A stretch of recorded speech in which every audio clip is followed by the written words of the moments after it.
अगर आप अपने जीवन में बड़ी बड़ी उपलब्धियों को हासिल करना चाहते हैं, कुछ बड़ा करना चाहते हैं, तो ये वीडियो आपको बताएगी कि बुरी से बुरी परिस्थितियों में भी आप अपनी भावनाओं को नियंत्रित रखकर कैसे वापसी कर सकते हैं और प्रूव कर सकते हैं कि आप लूजर नहीं, आप विनर हैं। दोस्तों, जिंदगी में जीतने के लिए, सफल होने के लिए, अच्छी मेंटल हेल्थ के लिए सबसे ज्यादा जरूरत किस चीज की होती है? सोशल सुपर पावर बनने के लिए आप में क्या होना चाहिए?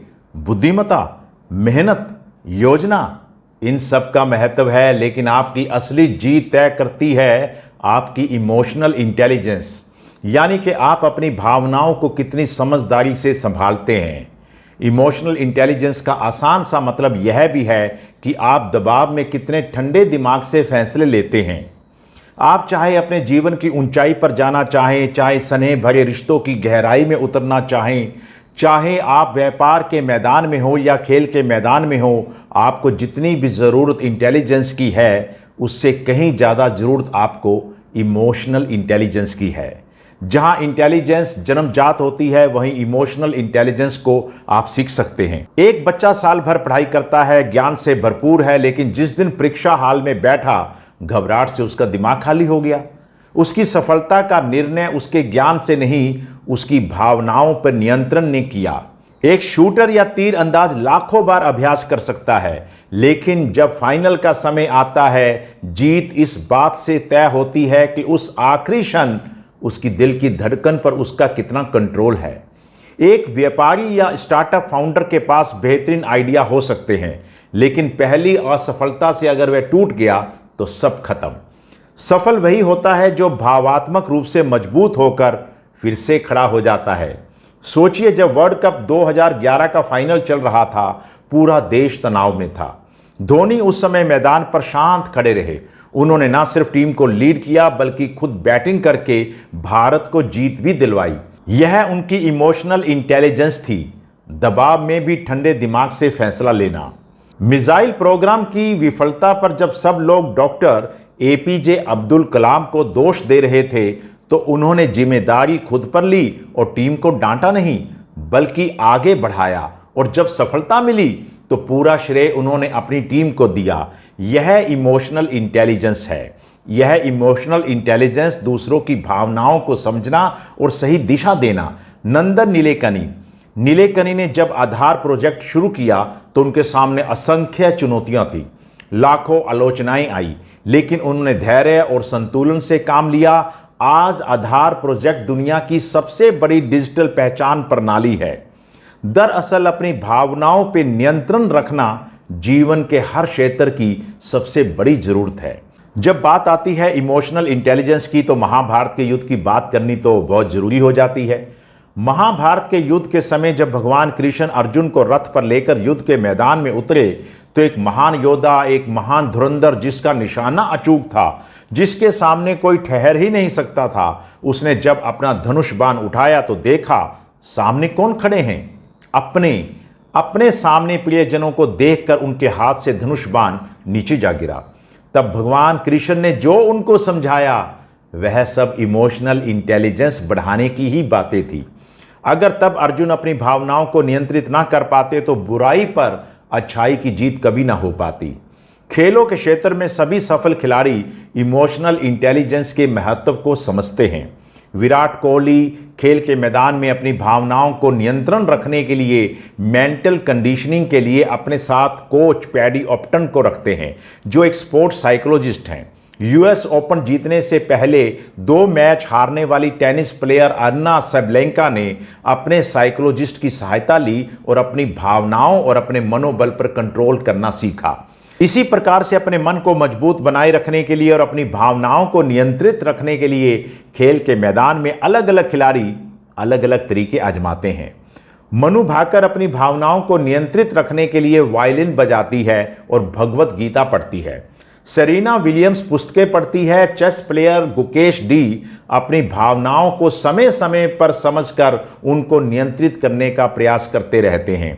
दुनिया के सबसे बड़े प्रसिद्ध निवेशक वार्न एडवर्ड बफे अपने मैनेजर उनको रखते हैं जो इमोशनल इंटेलिजेंस में उत्तम होते हैं, ताकि वो बड़े से बड़े दबाव में सही निवेश कर सकें।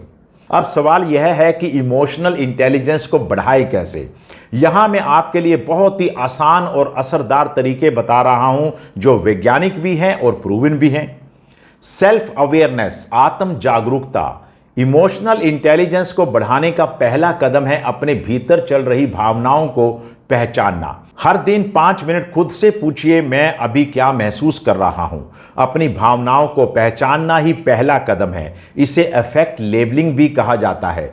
जब आप अपनी भावनाओं को एक नाम देते हैं, जैसे मैं चिंतित महसूस कर रहा हूं या मुझे गुस्सा आ रहा है, तो आप अपनी भावनाओं को स्पष्ट रूप से पहचानते हैं।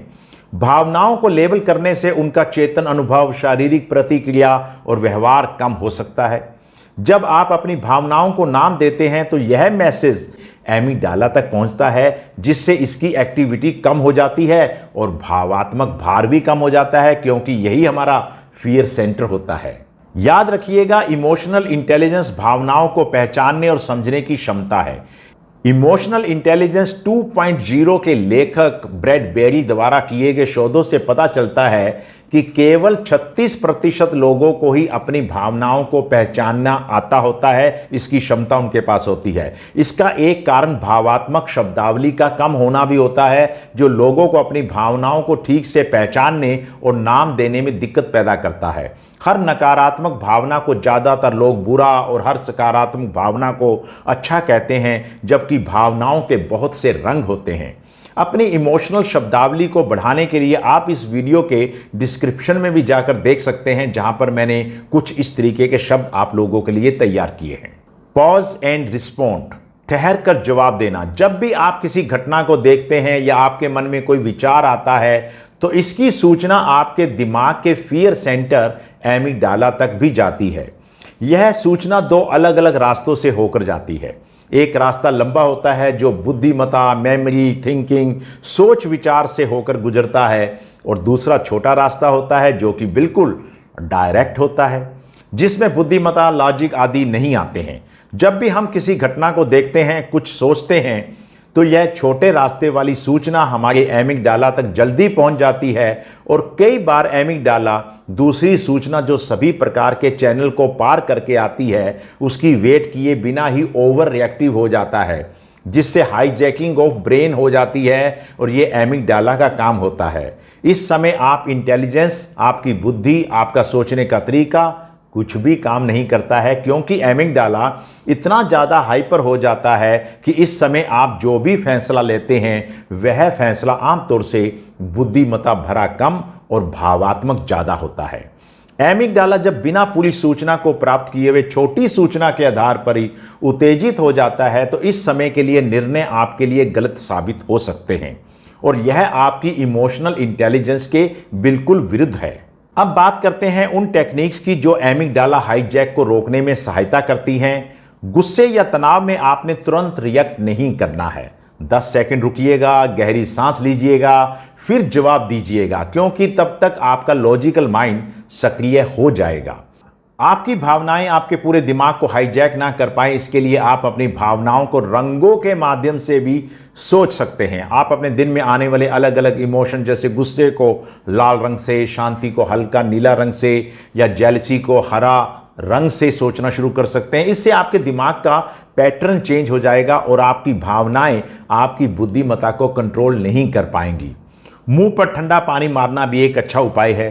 किसी भी भावात्मक दशा में कुछ भी बोलने या निर्णय लेने से पहले थोड़ी सी आप उल्टी गिनती बोलकर भी अपने लॉजिकल माइंड को शुरू कर सकते हैं।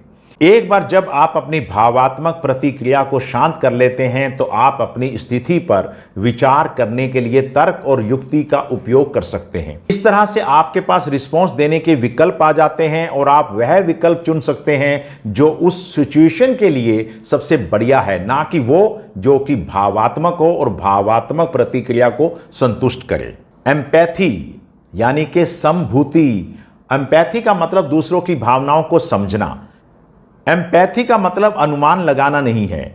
यह जो दिखाई नहीं दे रहा है उससे भी परे सुनना, अवलोकन करना और समझना उसके बारे में है। जब आप खुद को सामने वाले की जगह रखकर सोचते हैं, तो आपके रिश्ते और फैसले दोनों बेहतर हो जाते हैं। सिर्फ और सिर्फ अपनी भावनाओं को ही समझना काफ़ी नहीं होता है। आप आसपास के लोगों के दुख दर्द को कैसे बांटते हैं, उनकी खुशियों को कैसे सेलिब्रेट करते हैं, यही आपकी इमोशनल इंटेलिजेंस भी है। अगर आप अपने जीवन के साथी, बच्चों, मिलने वालों या साथ में काम करने वालों से आपको कोई परेशानी हो रही है, दिक्कत चल रही है, तो सबसे पहले आपने उनके दृष्टिकोण को समझना है। उनकी भावनाओं को समझने की कोशिश कीजिएगा। उसमें मिररिंग टेक्निक का इस्तेमाल भी कर सकते हैं।